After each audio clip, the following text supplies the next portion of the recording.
Hey, I'm Cromwell, and today I'm going to walk you through the process of cleaning up automatic chroma keys, as well as walking you through my process of manually chroma keying a subject out from a difficult background where we have a lot of spill of the green background onto our subject, which can be kind of difficult to work with. Of course, if you can fix all of these problems in the initial pass when you're taking the photography with good lighting and also spacing your subject away from the background or the backdrop, that can be really helpful to avoid some of these problems. But nonetheless, it does happen, and so I will be walking you through the process of how I fix these problems for myself. So in this first instance, I have a photograph that was taken by a relative of mine who runs a photo studio, and he does a lot of sports photography as well as senior portraits and event photography. And so what happened was he took the photo on site, sent it to his automatic chroma keying software, and it looks like the chroma keying software overshot the correction on the green screen removal in order to remove some of that spill, and ended up turning everything a bit of magenta, which makes it look like these outfits were kind of washed with red clothing that rubbed off and left them with some red pigment. So we're going to go through the process of adjusting these layers and bringing them back to as close as we can get to the original photograph as it was taken with good lighting. So what I always like to do is to start, I will duplicate the layer. So that's just Control J or Command J if you're on a Mac. Alternatively, you can right click and say duplicate layer. I'll hide the bottom layer and work with the copy layer. Of course, you should name your layer something meaningful, but for the sake of demonstration, I won't bore you with that. Now, alternatively, what people would do in this situation is they might go to image adjustments and adjust all of their settings here. We're not going to do that. And the reason we're not going to do that is because working in this way is what we call destructive. And it basically changes all the pixels on the actual layer itself. And so in order to return back to the original version that we had, in order to compare or make additional adjustments, we would either have to delete the layer and go back to the duplicate, or we would have to undo a lot, and we don't want to do that. That's not very helpful. So what we're going to be using are called adjustment layers. And so we're going to store that in a folder that we have above our layer, because adjustment layers affect everything underneath them, not really anything on top of them. So I'm going to create a folder here and just name this adjustments. Adjustments. There we go. I can spell. Adjustments, and we're going to go to layer, new adjustment layer, and we can pick our adjustments from here, or we can also do so from this panel on the right side. I like to work with the right panel, so that's what I'll do. Feel free to work with whatever you're comfortable with. So I want to add 3 adjustments because that's what I know from experience is going to work for this image. So I'm going to add a color balance. I'm also going to add a hue and saturation, and I'm going to add a second hue and saturation. So we're going to deal with the color balance first. So when we add this adjustment layer, you'll see that instead of affecting this one layer, it's adding new layers that stack on top inside of our adjustments folder. And we can toggle this to see exactly what changes each of those layers are making to the underlying layer beneath it. So what we're going to do here is on the left column, we have the actual adjustment layer settings itself, which will open up in our properties option here.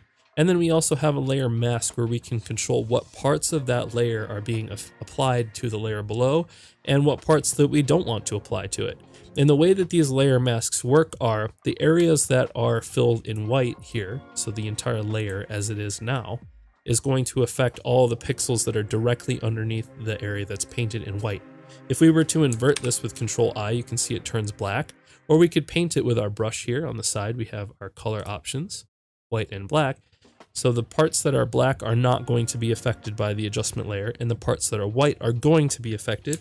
And then of course we can get anywhere in between in the grayscale, a percentage of black and white, a bit of a gray, where we can get partial affectation of the layer beneath it. And that's basically akin to changing the opacity of the layer in certain areas. However, in our case, we want to primarily keep it white, and we'll work with that. So now that we have gotten that out of the way, I'm just going to double click these scales here, and you can see that we get some properties that open up for our color balance for the image. And essentially what this does is it looks at different tones in the image. So dark areas, those are the shadows, the mid tones, which are the gray area between the shadows and the highlights, in the highlights, which are the white areas or the brightly lit areas of the image. And in each of those tones or channels, as I like to call them, essentially what we are allowed to do is we're allowed to switch between a balance of cyan and red, magenta and green, and yellow and blue, which covers the majority of our color spectrum, and we want to leave preserved luminosity on. Now this is something that I'm well familiar with. I've done this a lot because I used to be a photo editor and photo manipulator, and so this is something that I've caught on by simply looking at it. For those of you who have never done this before, it may take a couple tries to get a feel for how you're adjusting the image, because color is relative and it's subjectively perceived based to other colors and values that it's placed next to. So in this instance, what I want to do is making sure I'm on the correct layer. I'm going to start to work out some of the magenta in the midtones. So we don't want to go too nuts, because you can see we can turn it totally green or totally magenta, and that's not what we want. So I'm keeping it relatively close to the middle, but you can see that I am making quite a bit of a difference in moving this, so I'll leave that around there. I can also see that there's a bit of red, so I'll introduce some cyans, and it's a bit yellow, so I'll bring in some blues. So immediately you can see that we've made some changes. It's not super drastic, but if we were to toggle this layer on and off, you can see it's a really big difference in what we've just done there. And now we want to address the other tones, so let's go into the shadow tone. And I want to perhaps introduce a little bit of red into the shadows to balance out these darker areas. Perhaps some yellow as well to balance off the blue, and maybe just a little bit of magenta back in there, because remember, we don't want to remove absolutely all of the magenta in the image, and we're actually going to address that as we talk about the skin tones here. We would look at the faces, but I've obscured them with giant emojis to protect their identities, just in case they don't want to be in the video. And yeah, so we'll address the overall issue of having extra tones of magenta that are still present in the image, as well as parts that are green, because there are parts of the image that we don't normally perceive that are separate from what we want. Like I said, color is relative based on what we have in our composition, and so we don't completely want to remove all of the magenta or all of the green or anything like that. We want to have a balance between all of the colors that give us an accurate representation of what it is that we've seen in real life and what we capture with the camera. So again, I'm just going to go through and kind of balance this out. I can tell that there's a little bit too much red in there, add back a little bit of green, and I think some blue should help balance out some of that yellow in there. So now if we were to toggle this, you can see what a huge difference just that color balance alone has made. And we still haven't completely gotten rid of all the greens and the magenta. You can see there's still a little bit of green spill and a little bit of magenta in certain contrasting areas. So let's start to address those now. So on the first hue and saturation, we're going to address the green area. Now what I'm going to do is I'm going to rename this to green desat, which tells us that we're going to be desaturating green with this adjustment layer. I'll double click on this and you can see we get the properties there. Now the fun thing about hue and saturation is that it can be used for many things.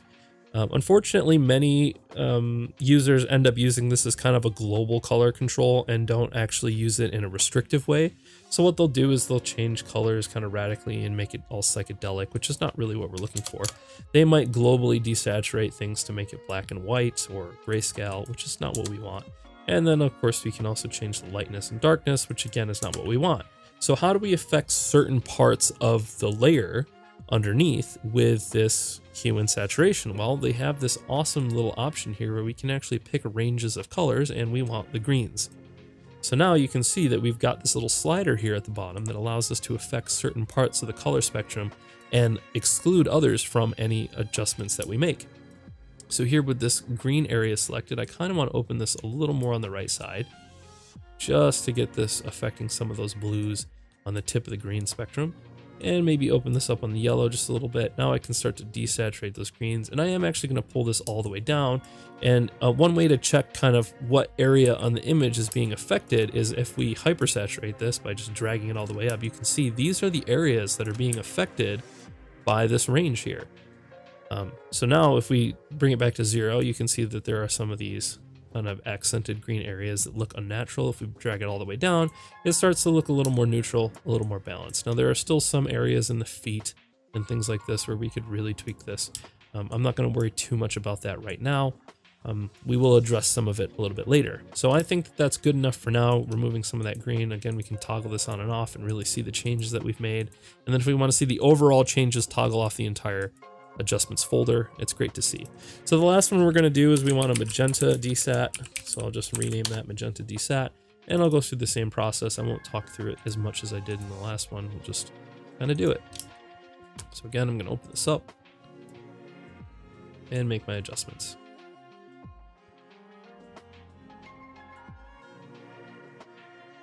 So again, I can also hypersaturate it and see what parts are being affected and bring that all the way down, perhaps not too far down.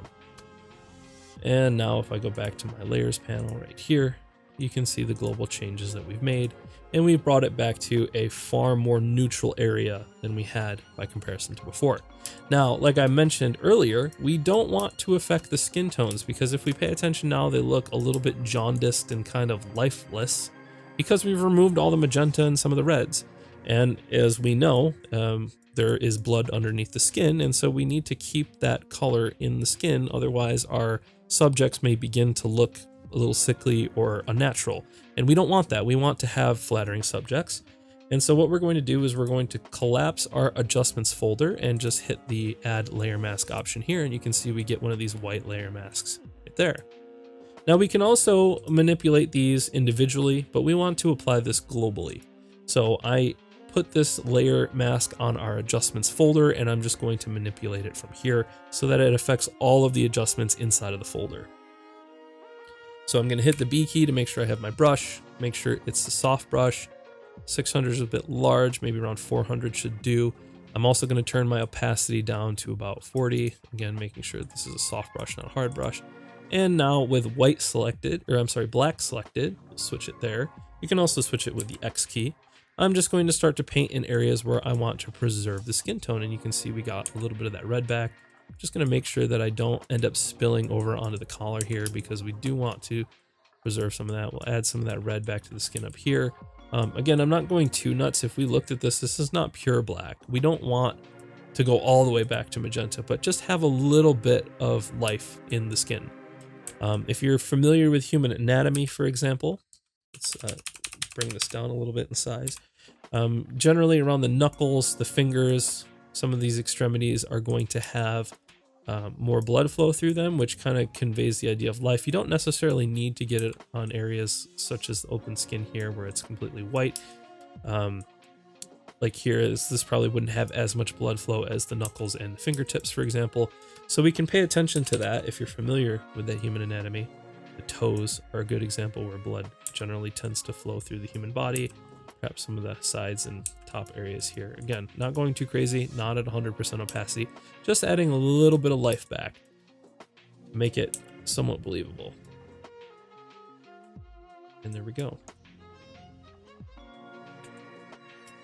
And then the hands over here as well.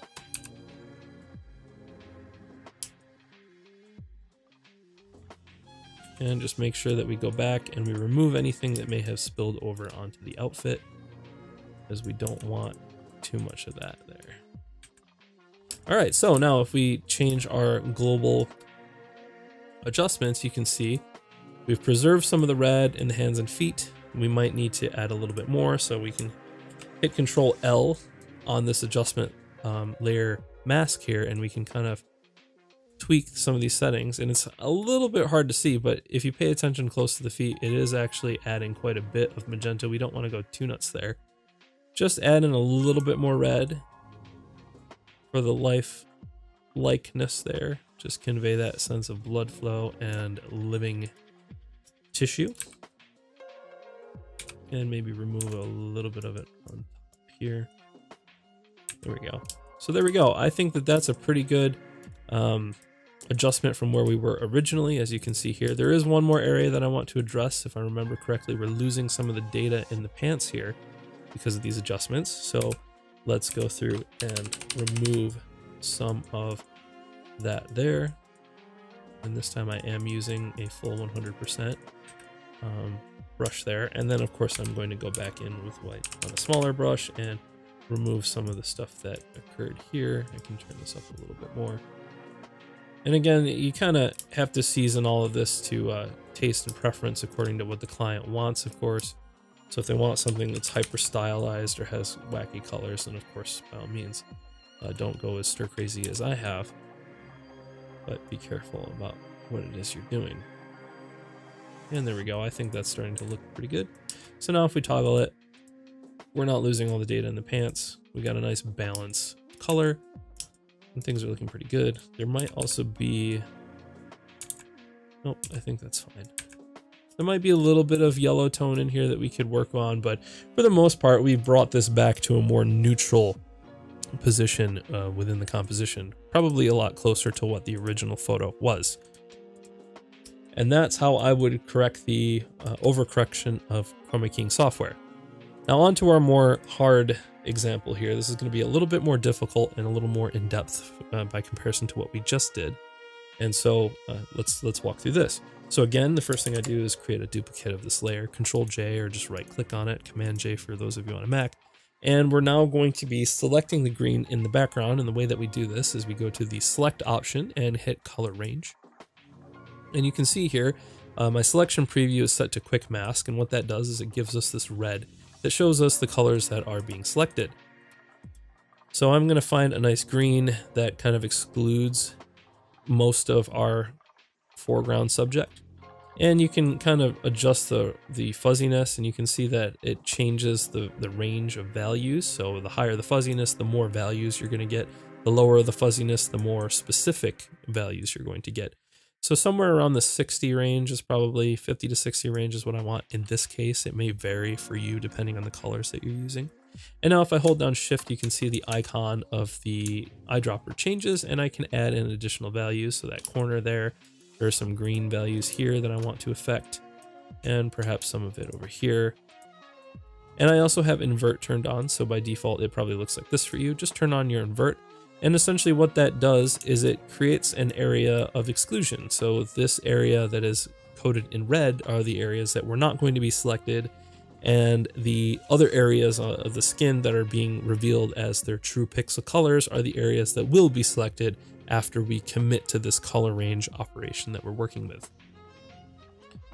We want to be, again, we want to be careful with the fuzziness. We don't want to go too nuts, and we don't want to be too restrictive, because you can see we're going to be getting these splotches in areas. So we want, again, a range. I'm probably going to keep it at around 51, I think is fine. And then of course you can also use these icons here. So if you hold Alt, that will remove colors. If you hold Shift, that will add colors. And then you can also, use those icons. It's up to you. You can also pick color ranges, similar to how we did in the human saturation option from before. But in our case, we're just going to stick with the sampled colors, and I'm just going to hit OK. And what that's going to do is it's going to create a mask around anything that isn't green, essentially. You can see that we're losing parts of the face because we're getting that overspill from the backdrop there that's reflecting onto the side of the face. We're also losing parts of the eyeglasses and the hair, as well as the jacket itself. We'll address those in a moment, but essentially with the layer selected, we're just going to hit the add layer mask option, and boom, we have lost all of our green background, which is kind of what we want. I'm going to create a new layer and kind of chuck it underneath. I'm going to hit D on the keypad or keyboard in order to reset my colors here, and I'll hit G, or come over here and hit the paint bucket tool and just paint the background black. And you can see here we get a little bit of a green halo, but essentially that's cleaned up all the extra green. We have some area here, so I'm just going to select the mask, and I'm just going to use the black paint option here and just kind of paint out some of the extra stuff. You'll also note that we're losing a little bit of the hair, and that's mostly due to the fact that we have some depth of field going on that's softening and feathering the edge of our subject. In this case, it's fine. I actually find that losing some of these flyaway strands is actually pretty good in order to help us focus on our subject. So again, address that according to what you need, according to what the client asks for. In this case, I think it works out all right, but a couple ways to remedy that is you could go in and you could paint with a very low opacity brush until you get the certain parts of the hair that you want. You could steal parts of the hair from other parts of his head and kind of Photoshop them into place where you want them. Or you can use images from elsewhere. It doesn't have to be this image in order to kind of stylize the hair in whatever way is necessary for your purposes. So moving on, let's move back to the layer mask and kind of paint back some of the detail that we've lost with the color range. So I know that I want all of this detail on the face, some of it in the hair here. I want all of that detail back. We want the detail on the jacket here. Let's just make sure we didn't lose anything else. We did lose a little bit there. I think it's all right in this edge. It's not that big a deal. I'll turn down my hardness so that way I get a little bit of a feathered edge. I think that's too much though. Maybe around 75 is fine. That seems okay. I don't want like a glowing halo around the outside of my subject, although we do have a bit of it here. Don't worry, we will fix it. So the next thing that I need to do is I need to manually address the loss of the side of the face. And this can be kind of tricky if you're not familiar with how to address this. But essentially I'm going to hide the two layers on top and just work with the original layer. And now what I'm going to do is I'm going to create a manual selection using the pen tool to outline the side of the face. However, I'm not going to start on the face. I'm actually going to start up here. So hitting the P key or coming over here and using the pen tool. I'm going to click off the screen. I'm going to click onto the edge of the face, hit the Z key to zoom in. I can also nudge, go back to the P key for pen tool and kind of nudge with the arrow keys, this little point. So it's in place. And now what I can do is I can click and drag the pen tool to create curves, which is very useful. If I hold down Alt, you'll see this little caret appears that allows me to, when I click on this, get rid of the extra handle there. And the reason I do that is if I undo that, if I have that extra handle, you'll see that it actually creates a curve.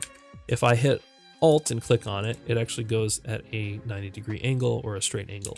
So that's useful for controlling the curve. So for example, if I wanted to come down here and trace the contour of the face, it might be giving me a curve that's not as easily controllable. Now there are other ways to do that by manipulating this this part of the pen tool here where we've created that initial curve, but for our purposes it's okay to go ahead and terminate some of those end Bezier points there. So now I'm just basically following the contour of the face. I should probably zoom out a bit for this so I can see it. It's not easy to pick up because it's so close in value to the background in various areas, which is why the software had such a bad time trying to separate it out. And basically I'm just going to follow the contour of the face as best I can until we get down to around here. I think I went too far there. Grab that area. Sometimes it's necessary to undo this to get it correct. And it doesn't have to be completely perfect because we are going to feather this a little bit to kind of match the depth of field that we've got going on in the image. But I do want to be somewhat restrictive with the way I'm choosing to do this. I think like this should be all right. And then I can go like this and connect it. So now what we want to do is with the pen tool selected, we'll right click on that and say make selection. And we want a feather radius of 0.5 pixels to give it a little bit of softness, and you can see that that selection now exists there. So now what I can do is I can hit select and say inverse or shift control I, which is usually what I prefer to work with, and turn that layer back on. And now you can see that the entire area that's been selected is around the head, but we've excluded this area here. And what we can do is come back to our mask with a white brush. We can paint in all that missing data on the edge of the face without having to worry about grabbing the outer pixels. So that's a very easy way to kind of restore that lost data that was missing before. I'm just going to turn up my opacity all the way to make sure that I'm getting everything in here that I had lost. And again, I'll go over parts of the face over here just to make sure we've got everything. And that's starting to look pretty good. So if I zoom out, this might actually be okay for you if you're all right with the green spill on the face. We've already subtracted our background from the subject, and we can actually slide text in behind the head or whatever it is what we want to do for our assignment or for our client. But I'm going to take it a bit further to show you how to really remove that green out of there if you want absolute control over your image. So we're going to work with that. I'm going to hide the background layer. I'm going to change this, I'm going to hide the duplicate layer. I'm going to change the background layer using Control U, and of course this is destructive. If we want, we can use an adjustment layer for this, but I'm just going to do it destructively because I don't need to preserve that. I can always make another black background layer. It's not a big deal. So I'll turn on colorize, I'll turn up the brightness and saturate this a bit. Give us a little bit of a background color to work with, some colors that pop. So immediately we're working with the complementary color to the green, which is that nice red. So that kind of works, but again, we're going to be removing that green, so I wouldn't fret too much about that. Another thing that we can do really quickly before we progress is select the layer mask for our cutout here. And we can actually hit Control L and we can start to adjust some of those levels in order to kind of get some of the hairs to come back. But again, be careful, don't go too far because you can see we're bringing back some things that we don't really want either. So maybe a slight adjustment to get the hint of some of these hairs. If we really want them, I'm actually not going to bother with it. I think that the layer mask is actually working quite well in this case. Perhaps a little bit of this hair, maybe. It's up to you. I don't think it's that big a deal. So now what we want to do is, again, we're going to create our adjustment folder. So not another adjustment, another layer mask, but an adjustment folder. And we are going to add in our adjustments. So I think for this one, I need a curves. I'm also going to use a color balance, and I'm going to use a hue and saturation. So of course, the first thing that I'm going to address is the hue and saturation. So I'll grab those two layers with a shift click and just drag them above, and we'll adjust the hue and saturation. I'm going to call this green desat. And of course, I'm going to go through the same thing that we did before, and we're going to desaturate all of the greens out of this image that we have here. I don't want too much of the yellow spectrum into the red because then we'll start affecting skin tone, but I do want quite a bit of the green and into this light kind of turquoise here that verges on the blue. And then again, hypersaturate it to see what you're dealing with and just slam that all the way down. Now, one thing that you'll notice is because of the value of the green, and you can see that we're not really peeking into these yellows of the skin tone, we can kind of open that up a little bit if we want to, and you can see that it kind of fades there a bit.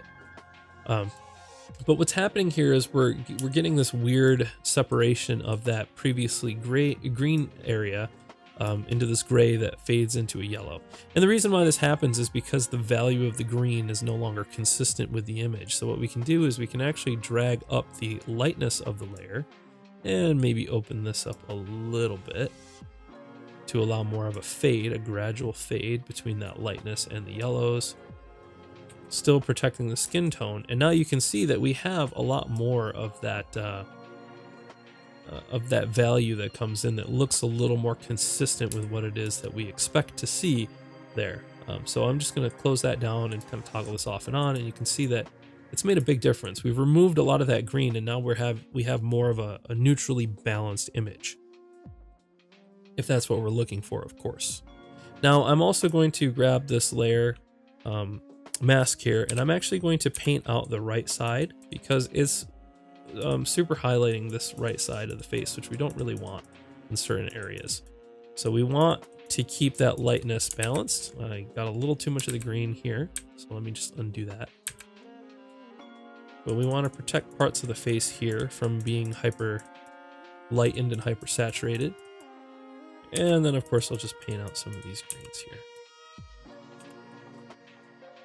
So if I were to toggle that off, you can see it makes a pretty big difference.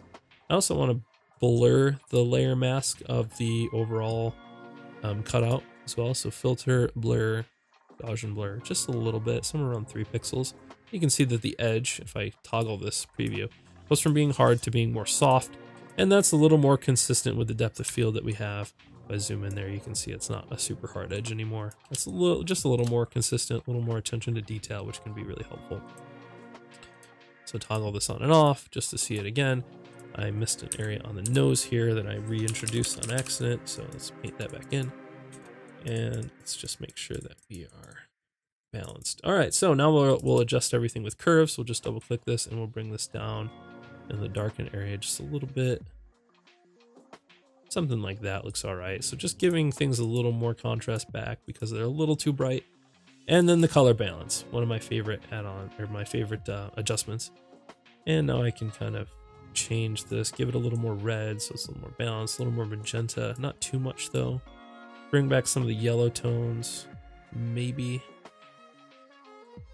Somewhere around there seems good. In the shadows, I'm going to leave some cyan just to balance it out. A little bit of magenta and some blues perhaps. Again, I'm being really subtle. You can see we're only deviating by a couple of units here. I'm not going too crazy with this because I want to stay balanced. So maybe, and this can really change the feel of the image. So if we go super blue, it gets really cold. If we go red, it feels a little more lifelike. But again, I don't want to go extreme. I just want to keep it somewhere neutral. Maybe add in a little bit of green in the highlights. Balance off some of the magenta. And I think that's somewhere good. So if we toggle this, you can see it makes a very minor difference. We go from a little bit of extra green and yellow to a little more magenta and blue, kind of balancing with the background a bit better. So now if I close this adjustment layer, I can toggle the whole thing and you can see what a big difference it really makes. I can also add an adjustment layer here, and I can also start to affect certain parts of this if I want to. Of course, you want to be careful because you don't want to necessarily affect the curves, because it's globally applying this. So if you wanted to flatten all this now and not affect this background layer, because you'll notice that the background layer is also changing with the curves, what I can do is I can select the adjustment layer and the layer 0 copy and just duplicate them with Control J and hit Control E to merge them. And of course, you're going to want to do this in a way where you're confident to keep that result. And then I can hide the other two to keep it as a backup. And now you can see that the background is no longer being affected by that adjustment layer, as we can see there. So hopefully this has been somewhat elucidating to all of you to be able to figure out how to chroma key a subject out from a difficult background and kind of neutralize the color extremities that are produced in that product or process. I can see that I missed a little bit on the glasses here, so I'm glad that I kept that that layer there. So we'll come back in here and just paint in that desaturation there. So that's always a good reason to make sure that you have copies of what you're working on. So again, just duplicate that, merge it down, hide those two layers, and there we go, we fixed that problem. So hopefully this was helpful. I hope you learned a thing or two. Very useful techniques for balancing out the colors of your photos and making sure things are accurate and the way that they should be. Again, I'm Cromwell. Thanks for sticking around. If you've got any questions, put them down in the comments or contact me. If you'd like more Photoshop tips and tricks, I can teach a whole course on Photoshop. I've been using it for many years. I learned it in my high school days, in fact, and I've carried it all throughout. And so if you need any more information on that, please feel free to contact me. I'd be happy to do additional tutorials. Otherwise, stay tuned to the channel. I should have some sculpting content coming up soon. I'm going to be doing some hard surface add-ons for Blender reviews very soon, and a couple of other things I've got planned in the works. So again, thanks for sticking around. Thanks for watching, and I'll catch you next time. Take care.